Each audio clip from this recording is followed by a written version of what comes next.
Hello, hello, and welcome to Open Conversations with International Coaches. As you can see, it's just us ladies here again. Please keep sending your good vibes towards Steve. We're missing him, but the show must go on. And today we're talking about purposeful repetition. And we're mixing it up a little bit today because when we looked back at some of the episodes that we have done, we realized that repetition, while it's worthy of its own episode, is actually housed in consistency, habits, and a couple others. So, what we decided to do was to go back to the episodes, and we chose episode 15, which is creating consistency. And we each selected a clip so that we could go back to some of the main ideas that we spoke about during that episode. And of course, you're welcome to go back and check the entire episode, but we'll be sharing our clip explaining why it's important and using that as part of our conversation today. But before we get into it, we need to introduce ourselves. For those of you who are joining us for the first time, we would love to hear from you and know who you are. So we're going to share a little bit about ourselves. For those who are coming back and you've been here for a while, thank you so much for your time. So let's get to the introductions. Cass? Hi, thanks. I'm Cass J. Henry. I'm an abundance coach working out of Hamilton, Ontario, Canada. I offer my services both in person and virtually.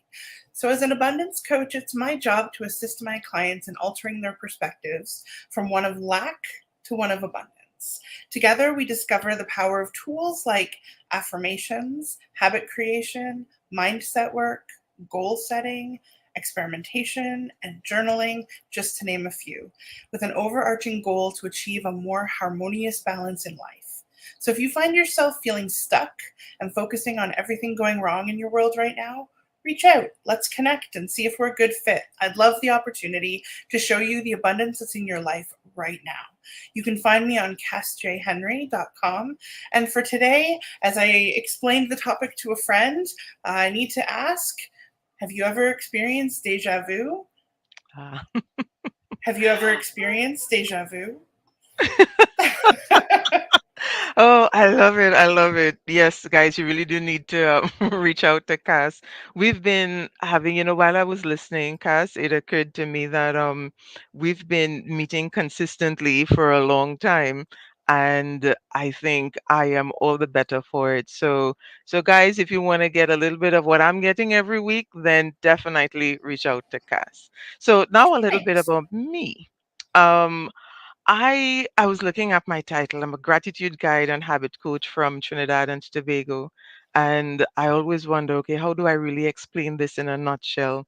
And I keep coming back to this idea that, when we hit 40, we get into this spiral because that's what I'm realizing it is. It's like midlife spiral, and we start looking at our lives and thinking, oh, what have I done? What have I accomplished? And then when we do that, inevitably we see gaps, and then we try to fill those gaps by doing more and being more and trying to accumulate more. And that usually leads to um I guess being disgruntled, it leads to being overwhelmed, it leads to distress. And when that happens, we feel like we're falling short. And for me, this is where gratitude came in my life. And I recognized that by consistently and repeating with intention, the idea that I have so many things to be grateful for, and then actually listing them every day, it thoroughly changed my life. So that's why I work with gratitude so closely, because with my clients, I help them engage with the gratitude strategy. That's what I call it. So we look at getting our words right by saying it right. We look at saying it loud, which is making the gratitude tangible. And then we look at saying it always, which is where that repetition and the consistency and the habit comes in.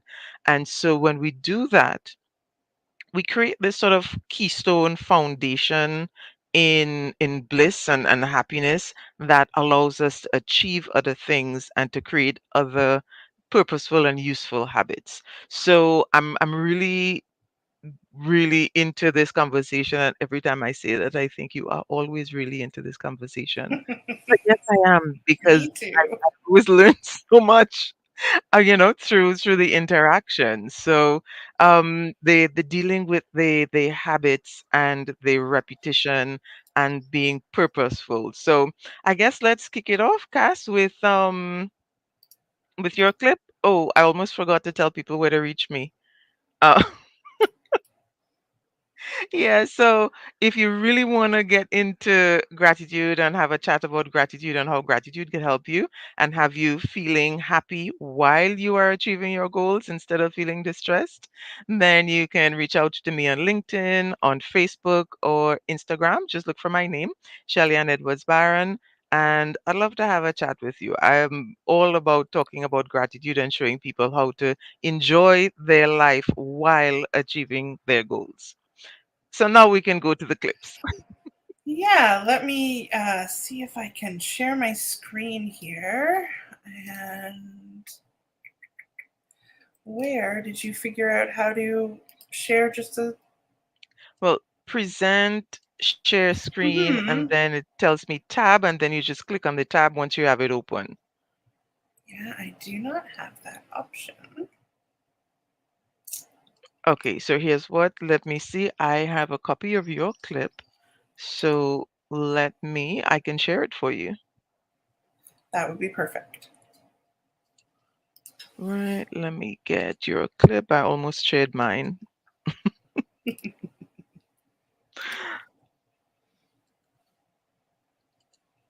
All right, so let's go. What are we? Am I getting the clip? Huh, it's not showing me the clip.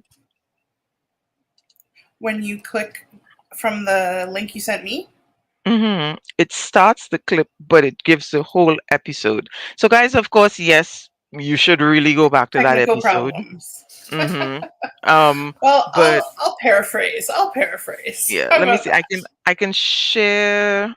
I have the beginning, so I can share that, and then we'd pause it when it ends Okay, because I that remember sounds great. where the clip ends. So, all right. Perfect. So let's go back to where we are, and we are sharing screen, and this one would be right. I think it's this one. Great. Yep. So that Yep, should be sharing this is audio. it. I'm going to press play.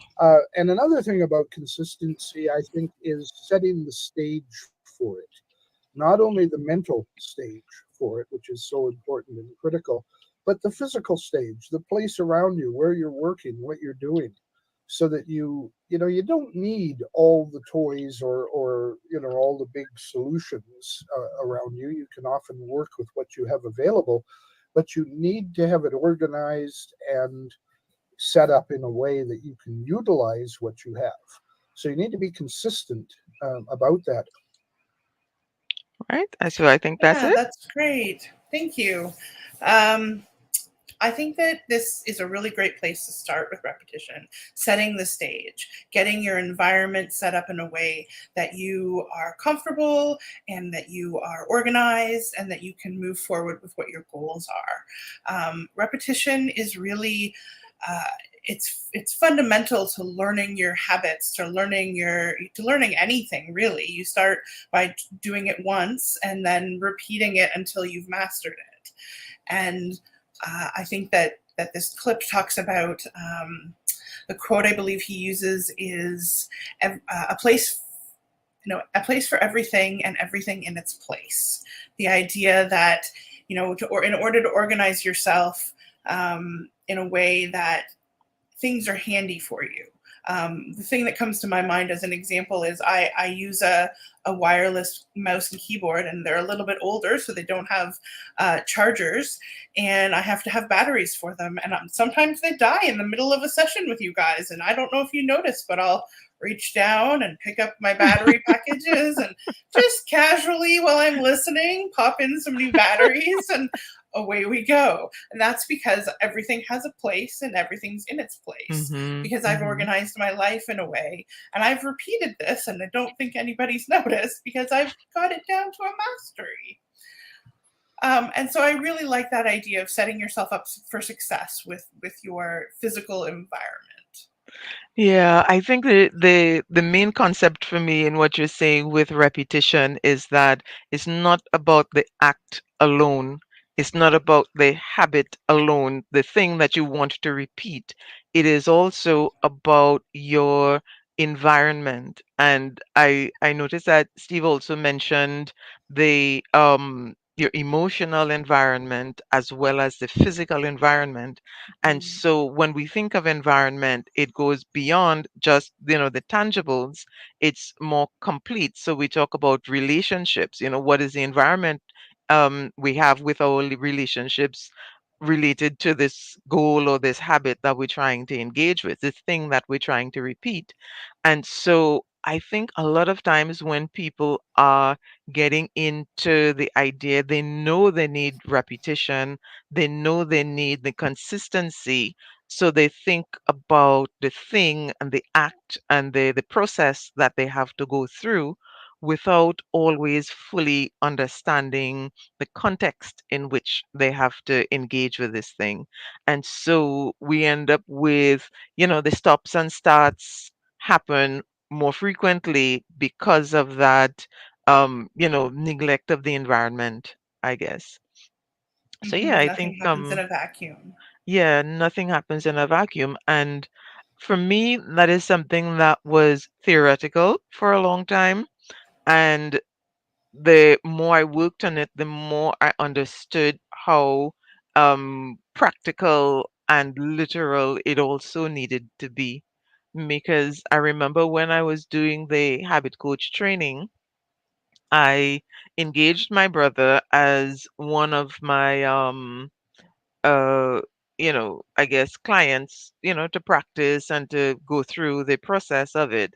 And he was working on getting more exercise in. He had an exercise bike, a stationary one, but he didn't use it as often as he would have liked. So we're working on getting him that habit and getting him into using it consistently. So we looked at the time and looked at the location, where was the bike, what time of day, what happens, and lots of things. And he didn't quite complete any activity on the bike during the time I was doing my course. And so I had to pause and say, okay, what's happening here? And so, lots of questions and really getting down into the finer details of the environment. And what I realized is that the seat was uncomfortable. He really did not like the seat on the stationary bike, and so he absolutely hated using it. He wanted to use it because he had it, and theoretically it made sense because it's exercise that he could do at home, but he absolutely hated the seat. So there was this intense block interrupting what he wanted to do. And it had to do with a minor detail. We're calling it minor, but it was a huge detail because it stopped him from doing what he wanted to do. But it was a seemingly small detail in the environment. And sometimes when it comes to repetition, we might actually miss little things like these that turn out to be big things that really interrupt what it is we really want to do. And so I think paying attention to the environment is pretty huge. So, well, let me share my clip because my clip kind of follows pretty much on the heels of that. And to make sure I have the right clip, let me close off this one. Yeah. And let's see. So let's share mine and right. So there we go. It's what I started with about the idea that it's a double edged sword and you need to be careful. Consistently doing the wrong thing doesn't get you where you want to be. Mm. Mhm. consistently not having the solutions that you need doesn't get you where you want to be. You have to be consistent in your understanding of what it is you want, and then how you're going to go about getting there, and reaching out for help to find out how you're going to get there is not a bad thing. Doing it on your own is admirable, but doing it on your own at great cost, it just isn't worth it. And sometimes trying to do it on your own just won't get you there. So, asking for help is a really good thing. It's what I started with about the idea. All right. So that's the clip that I selected, and it really kind of falls in very neatly after the clip that you selected, Cass, because sometimes again when we think about the habits that we're trying to form and the changes that we're trying to make, um sometimes we look a lot at the big picture and the end result, and we don't always look at the step by step and the details between what exactly are we focusing on in trying to get there. And sometimes we do really need to step back and look at what it is we really want. And so it's like in the case of my brother, he wanted to be fit. He didn't want to use the exercise bike.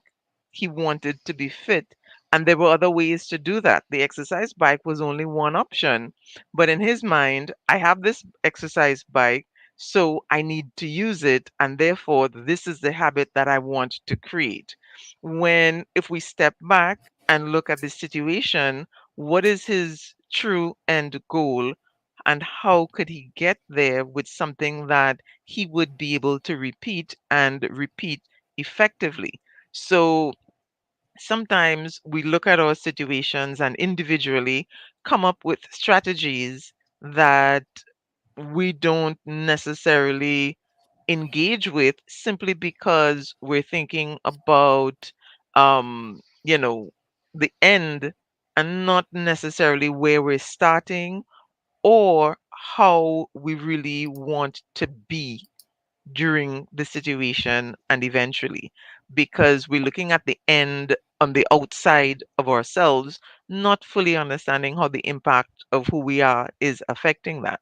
And so when Steve said, um, consistency is a double-edged sword, I thought that was a really profound statement because we often don't recognize that we can actually repeat the wrong things and Mhm. not get to where we want to be, as well as sometimes we create habits that aren't serving us because we're consistently repeating the wrong thing.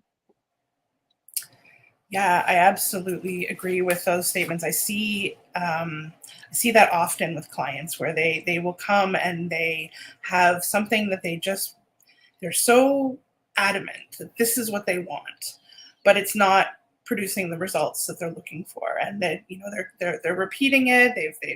They've turned it into a habit maybe, but it's maybe a bad habit, and being able to analyze what's going on is really important. So I really like with repetition, if it's especially with goals, is keeping track of what you're doing. Mhm. Right? Like, when Mhm. did you start? How is it going? Checking in with yourself. Is it working? And then being able to adapt and evolve. Is there something else that might work better, or do you just need to tweak what you're doing now in a way that works better for you? And I think that being able to um, I think there's a strategy. There's a practical strategy to it, Yeah. Yeah. and I'm going to break. I think I can break that down. And you start off by defining what you want, defining your goal, and we all know that from SMART goals, right? You really want to be specific about what you're doing, and looking at um, measurability. I'm not going to go into that. We're not talking about goals, but SMART goals. You want to be able to define what you're doing.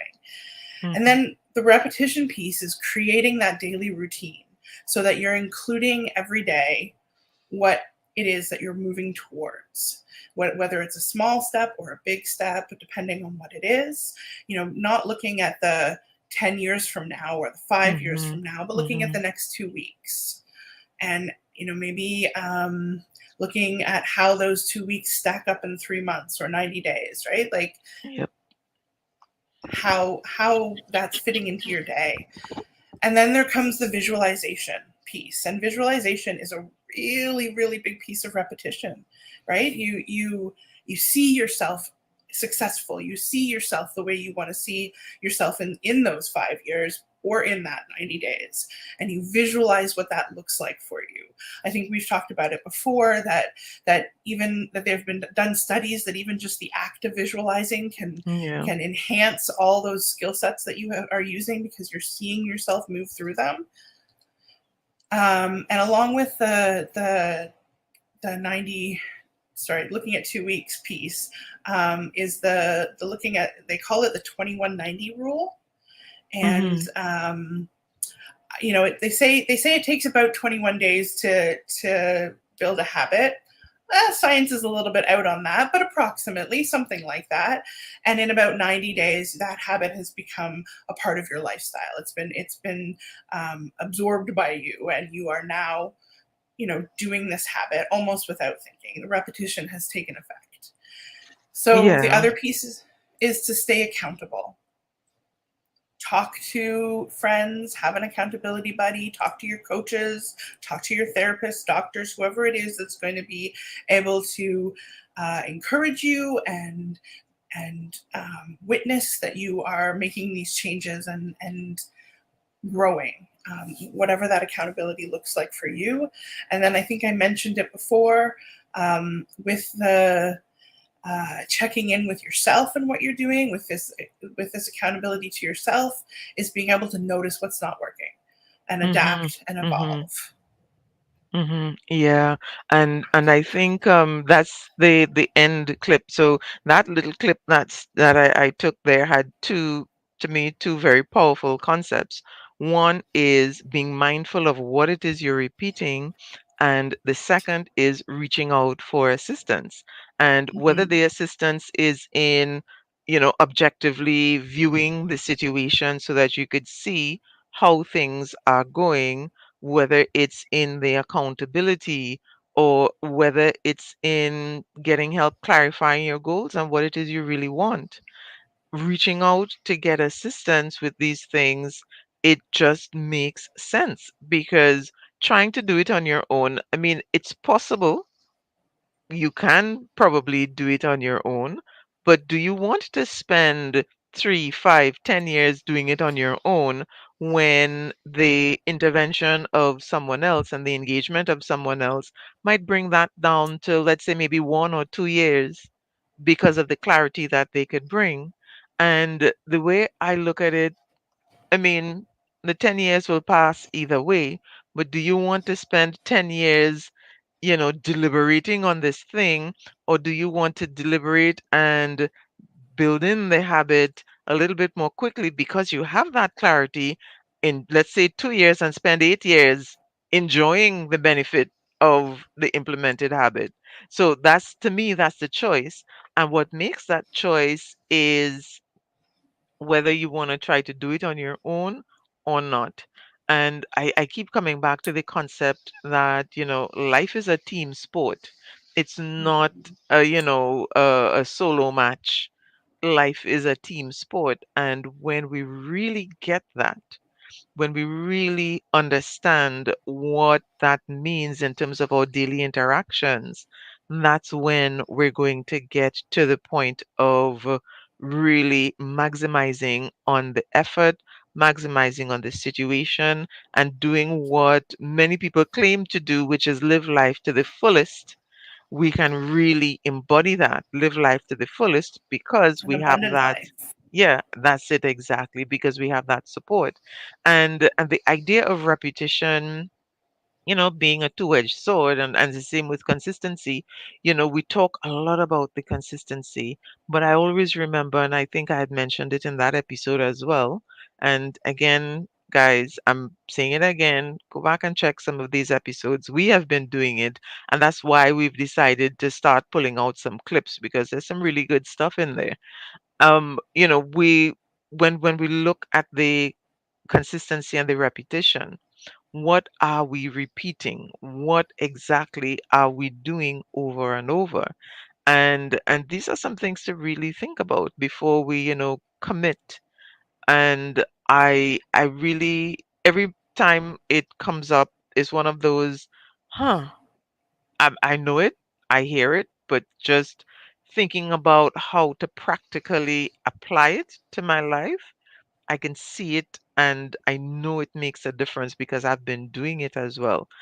Going back and checking and all of that. And I feel like that's what I see and what I think of when I think of purposeful repetition. We're not just Mhm. randomly going out and saying, okay, I'm going to repeat this, but how are you going to repeat it? What exactly are you repeating? When? In what environment and context? What is your support system? Is it always going to work? Do I need to come back and make some changes? That happens too. So, purposeful repetition is really about being intentional about making the changes and engaging the habits. Yeah. Now, when you were talking about asking for help, it really made me think about the act itself, that you need to repeat it over and over again before it becomes a skill. That when you start off asking for help, I don't think that we often talk about it. We often say, you know, ask for help, get an accountability buddy, as though that's a skill set that everybody has. But really, it's a difficult thing to reach out to go beyond Oh, yeah. yourself. And that first time when you reach out and ask for help for something, what is your language? Did you come up with a script, or are you going to wing it? And how does that look? Are you asking the right person or the right people? And do they have time or energy in their schedule to be that support person? So who you ask matters too.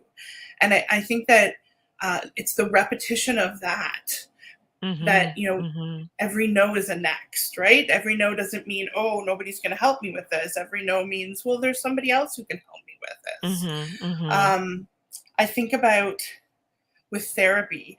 I'm 44 years old. I've been in a lot of therapy in my life. And, the first couple therapists that I had in my late teens and early 20s, there was trepidation. What do I say? What do I share? How do I interact with this person? And how many sessions do I get? I'm in Canada. We have various different methods of healthcare, and sometimes I get 10 sessions and that's it. And so, you're asking for help, and how is that working in that space? But I find that over the years, as I began to trust more and easier, I found it easier to trust the new therapist more because I had gained ground with the previous therapist.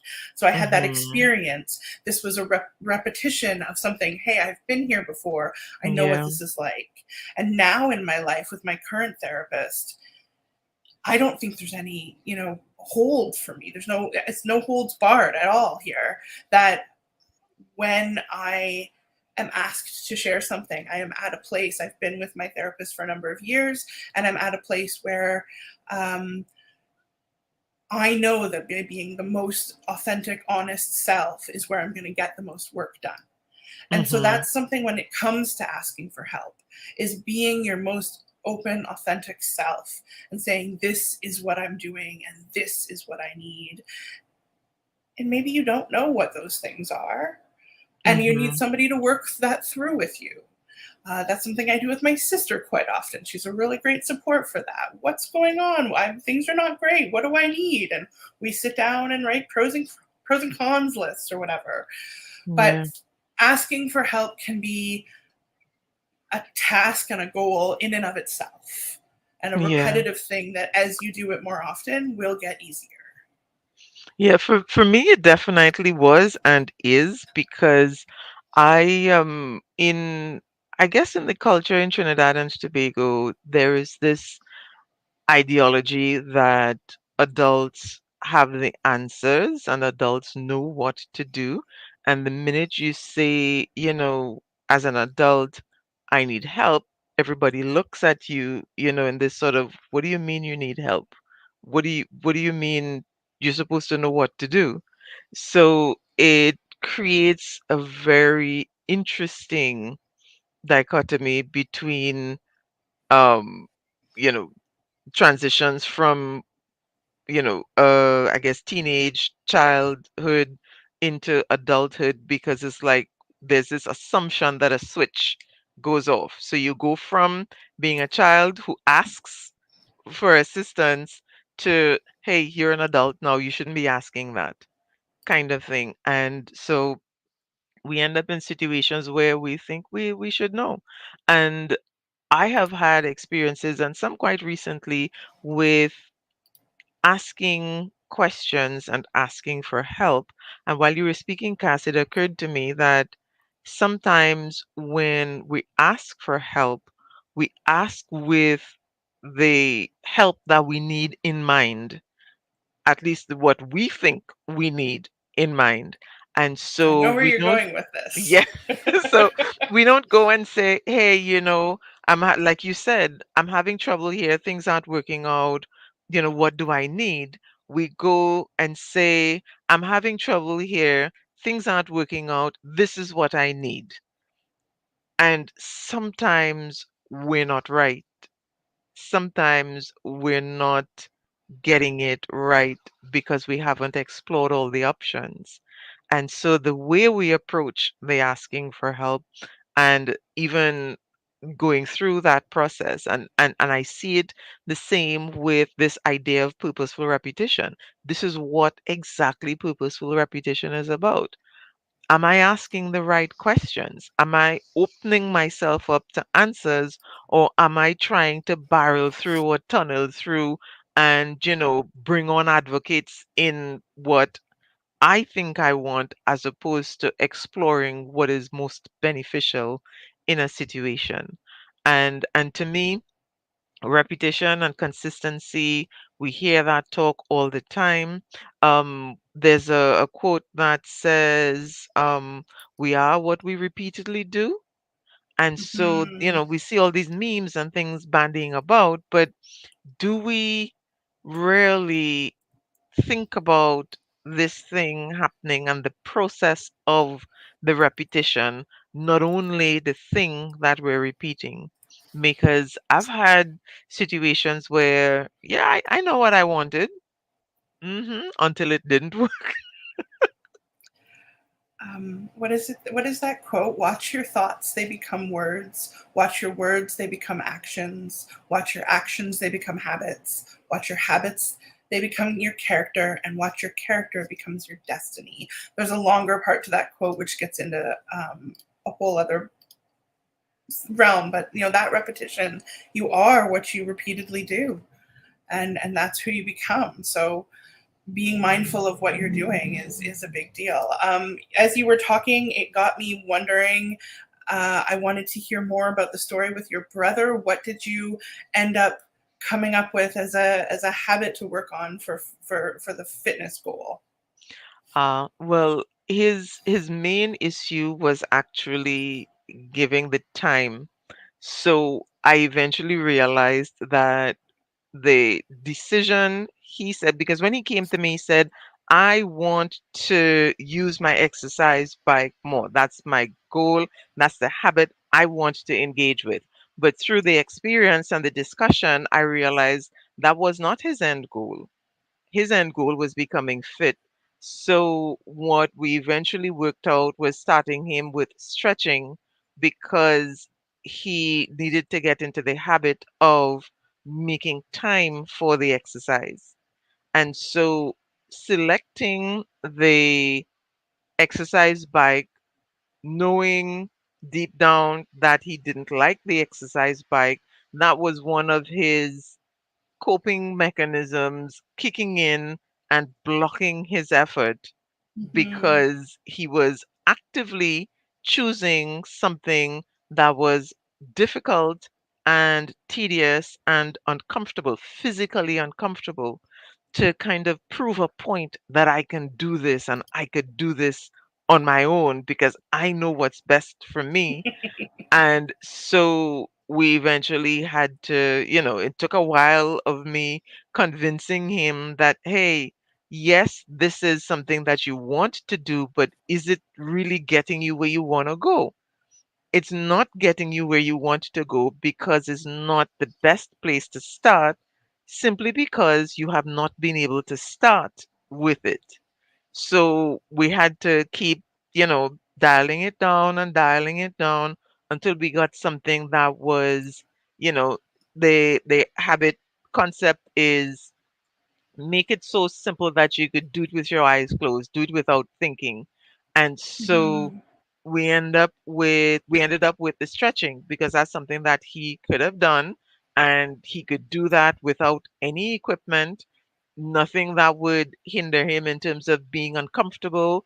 All he needed was to focus on making the time to get it happen and really scheduling the time and keeping to the schedule. And that was actually the main issue, keeping with the time. So for him, it was really about knowing what to repeat and where to begin as easy as possible. And then after a while, with getting into that, and then we realized why the scheduling was such an issue. So we're still actually working on getting him to work with the schedule and the time and monitor and be flexible with those things. Mark Twain says the secret of getting ahead is getting started. Yes. And Sometimes and getting out of that starting gate is just difficult. Sorry, go yeah, ahead. and no, I was gonna say, and sometimes we want to get to the end so quickly, even though we may misinterpret what that end actually looks like if we don't have clarity, even though we might often misinterpret what we should be doing because we don't have clarity. And then we wonder, we say things like, this isn't working for me. And we always think it's our fault. So while we do have to take responsibility for making ourselves present to get the clarity, sometimes our environment and something as as I said, it's not simple, but something as what we might consider minor as the seat on an exercise bike could be hindering us because we're focusing on big chunks and not the small, manageable steps. So we come to the situation where are we going to keep repeating, biting off bigger chunks and, trying to leap ahead and saying, okay, this isn't working when we can take the small steps, the teeny tiny steps and make progress consistently. A journey of 1,000 miles begins Yeah. with one step, right? That concept. Steve said in the quote the little clip that I had about not needing all the fancy equipment, right? And Hmm. as you're talking about fitness, I'm reminded, if you want to, if you, the word calisthenics comes to mind, but if you want to do weightlifting small and you want to start small and you're like, oh, I don't have those 5 pound um, weights to do this with, so I can't do it, I can't start. Most of us have canned food in our kitchen. That's a weight. You can take two of them. You can practice the beginnings of lifting weights with those. There's no there, most of us have, I don't know, laundry that we can stack and lift in either hand. And well, most of us have children or cats or dogs or whatever it's going to be. There are things that we lift, and we can turn that repetition into a practice, into a habit, without having to go out and purchase something that can be a barrier for you, right? And not having that money, not having that um, liquid asset to be able to say, hey, I'm going to go buy an exercise Hmm. bike, Hmm. or I'm going to go purchase a new seat for my exercise bike, whatever it might be that's keeping you held back. For me, swimming is my mindful movement that I like to engage in at least every week, once or twice, and that keeps me feeling young and spry.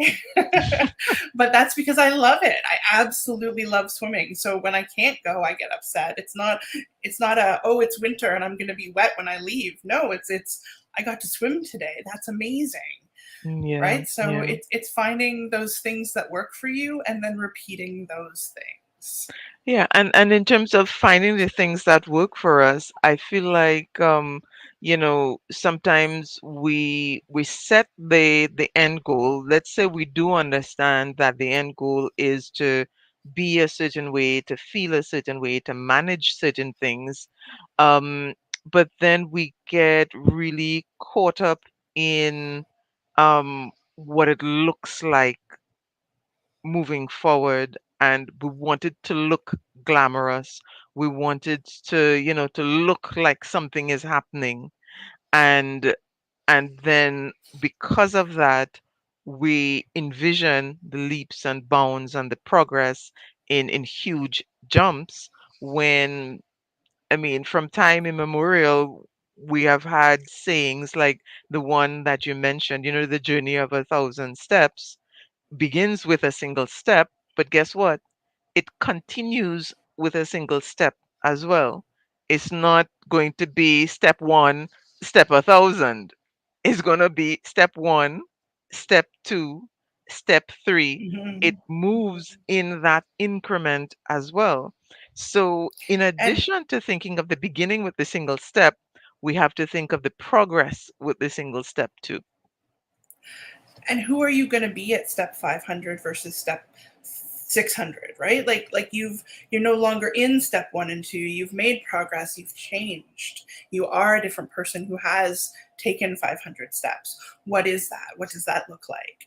And celebrating it, right? Hmm. Celebrating Hmm. those 500 steps. They are not 1,000 steps, but if you walk 2 sets of 500 steps, you can fall down at my door. And sorry, if nobody knows that song, we'll just erase that part from the video. But right, like celebrating those successes in between, not just holding on to that flame of 1,000 miles or 1,000 steps at the end.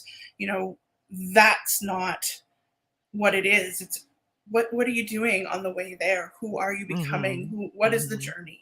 We talk about that a lot. I think Steve brings it up a lot, that it is Yeah. about the journey, not the destination.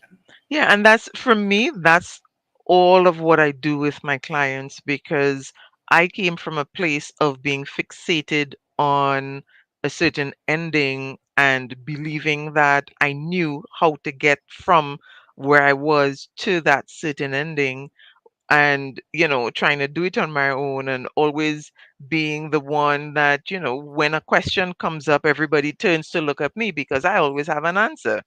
And so it came to a point where I had to recognize that while that was happening on one level, on another level, I also needed to be asking questions and opening up myself to the answers to those questions, and not thinking always that I had it figured out, because sometimes life needs to unfold freely and allow us to be, because it's like, I remember years ago I came across this book. I think, if I remember correctly, the name of the book was Emotional Balance. And throughout the book, they were talking about engaging with um, mindfulness and affirmations, and really speaking truth and positivity. And one of the things that I found fascinating and I absolutely loved is that at the end of every affirmation or statement that, they wanted, I am this, or I create, or whatever it is, there would be this phrase, or something better. And or something better, 3 words at the end of every statement, really opened my eyes to the point that while I understand a lot and I am being aware I am only understanding a lot from my perspective. I am only being aware from my point of view. And so there's a whole lot out there that I may not know, I may not have ever heard of, that could really be profound and impactful and joyous and beautiful for me. Hmm. And if I think I have all the answers and I know what I need to repeat and I know exactly, then I'm locking myself away from all of these opportunities and possibilities. And so I am actively working toward this because this is what I know, but I'm also acknowledging the fact that there's more out there and there could be something profoundly better for me. And I want to always also keep myself open to that. So when I think of purposeful repetition, I don't only think of, okay, I decide and I am intentional and I am purposeful. That being purposeful also means being open to other things. As you were talking, and I'm going to tie this in, I promise, but as you were talking, or something better, made me think when I was in camp as a kid, there was this was in the late 80s, and I don't know if it was a thing elsewhere or just at my camp, but you would be singing a common, like a nursery rhyme or something that everybody knew exactly how it went. And about Hmm. halfway through, Mary had a little lamb. Mary had a little lamb, little lamb. I had to do the song to think of it. Little lamb, um, whose fleece was white as snow. He followed her to school one day, and she threw him out the window, the window, the window. She threw him out the window, the window. And you could do that with any, like Humpty Dumpty, Wheels on the Bus, like any song, any nursery rhyme. You would just take this break and you would slip in this other song. And for me, I can't remember. I would have been 7, 8, 9 years old, somewhere around that. And it occurred to me that was the first time that I realized that even though there's a pattern, even though there's something familiar, even though I know the words, I've spent my time learning them, I actually can participate because I know the words. It's okay to break that cycle. It's okay to come at it from left field. It's okay to go off in a completely different direction. And that was a really big eye-opening moment for me as a young kid to recognize that not everything has to be the exact way that it's set out, that the exact plan that it's set out as, that somebody can come in and throw it out the window, and that's okay. Hmm. Do you see So why what you said kind of made me think of that? yes, and Yeah. here's what I'm thinking now. Purposeful repetition is about being aware that the environment impacts on the repetition so that you're setting up your environment, both relationship and physical, mental, and all the others we can add in there. Purposeful repetition is recognizing that we have to be mindful of what exactly we are repeating in terms of, is this getting us where we need to be? Purposeful repetition is also recognizing that that thing that we believe is getting us where we need to be now may not be the thing that is going to continue getting us where we want to be in 10 years' time. So we have to revisit and reassess and review. And so overall, purposeful repetition is really about being open to change while we're creating this habit that we believe is going to get us to where we need to be. I suppose it's one of those paradoxical things because we're trying to Yeah. create a habit, right? And we're trying to be consistent and to do this thing over and over and over, but we also need to tweak and to adjust and to make little changes while we are trying to repeat this thing. And I think that's an absolutely fascinating idea that you really are consistent in your repetition and your habits work the best for you when you're open to changing them. Absolutely. Our brains are drawn to patterns and familiarity, but sometimes getting out of the comfort zone is where that magic is going to happen, right? So the Yeah. pattern and familiarity that you've just created may not be where you need to stay. Yeah. I wanted to bring in something, just looking at our time here. This is from an article on medium.com by Tony Kellner. It says, at the core of our neural circuitry lies the principle neurons that fire together wire together. This principle Mhm. governs how repetition leaves lasting imprints in our minds, creating well worn pathways that guide our beliefs and our behaviors. Dopamine, the brain's pleasure chemical, reinforces these habits, making repetition the key to habit formation. By comprehending this interplay of cognition and repetition, we can begin to reshape our perspectives and beliefs. So I really love that's like a, talking about the science of what's going on in your mind and Mhm. how Mhm. by repeating things you're actually creating stronger pathways in your brain, and Yeah. your brain likes that. So there's dopamine that happens when you do that. So you're then reinforcing what you like, what you're doing over and over again. Yeah. And I think that's sort of a key point of habit creation. And this is why I am a gratitude guide and habit coach, because the two things work so well together. Because that, which you spoke about there with the dopamine hit, with the repetition and so on, you can double down on that dopamine and double down on that joy of creating the habit by infusing it with gratitude, because when you engage with gratitude, especially through writing it down, science is telling us that dopamine, serotonin, and oxytocin, we get a hit of all of those as well. So imagine how much more powerful it is creating this habit when you have the gratitude infused with it. And just by an explanation, infusing gratitude into a habit means, let's say you want to work on exercising, you want to work on becoming healthy, you want to work on whatever it is, going back to the situation with my brother that I mentioned, starting with, I'm enjoying this opportunity that I have. I appreciate this opportunity that I have to work on my health.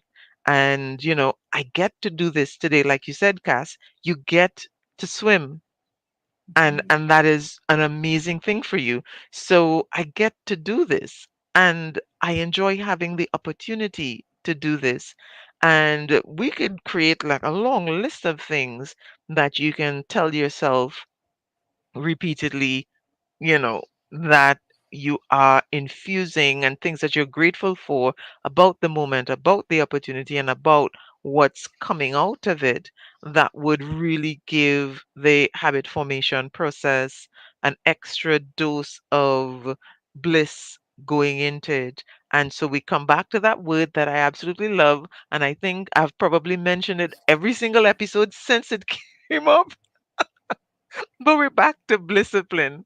So there's the bliss happening while you're implementing the repetition to get to where you want to be. And so it makes a huge amount. So I'll give a personal example actually, but go ahead first. I was just going to say the other thing that you all have been quoting ever since we came up with it is that first step, right?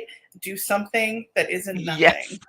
That's what absolutely. matters most. Something that isn't nothing. Yeah, something that isn't nothing, and go with discipline. So yeah, I'm gonna make a t-shirt at some point. Yeah, I was gonna say, the in terms of like a personal example where this is, I know a lot of people talk about flossing and getting into the habit of flossing. And so what I did to get myself into that habit was to tell myself a couple of things. So one, describing the type of person that I am doing this habit. So I'm the type of person who does this. So I'm the type of person who cares about my dental hygiene. And so it just goes with naturally that I would be the type of person who flosses. And so that's on one side. And then on the other side, I enjoy the feeling of having, that clean, fresh feeling after the floss. So that's the gratitude. I'm grateful for having access to floss that I could use, that, it is actually useful, not the kind that sticks in your teeth or hurts your gums.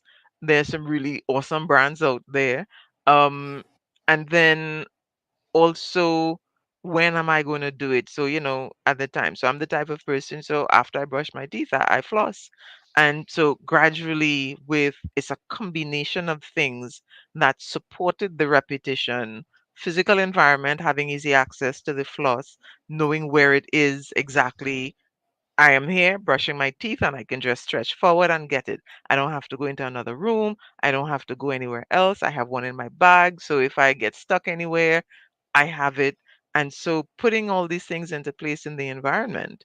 And I can say that I'm the type of person who does this and it happens. And then I got my habit happening through working with the discipline, because not only did I work on the gratitude and the positivity, that's the bliss part, so I'm enjoying the process, I created the environment. So it's a dual thing. And so that's how it worked out. And I think starting small works, but small is different for everybody. So my small Hmm. might be different from yours, which is where asking for help and discussing it with someone else comes in. I was going to say my dental hygienist has suggested that I just those little floss picks that you can get, keep them anywhere that I might sit. Like if I'm going to sit and watch a movie after dinner, maybe keep those picks there and just floss while I'm watching my TV. Why not?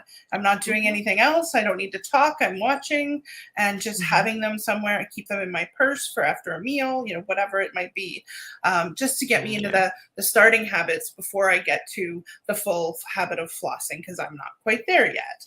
And I also like the way that you were very specific about, people who floss being like almost a mantra, right? That you are one of those people. Um, Yeah. mine's a little more vague.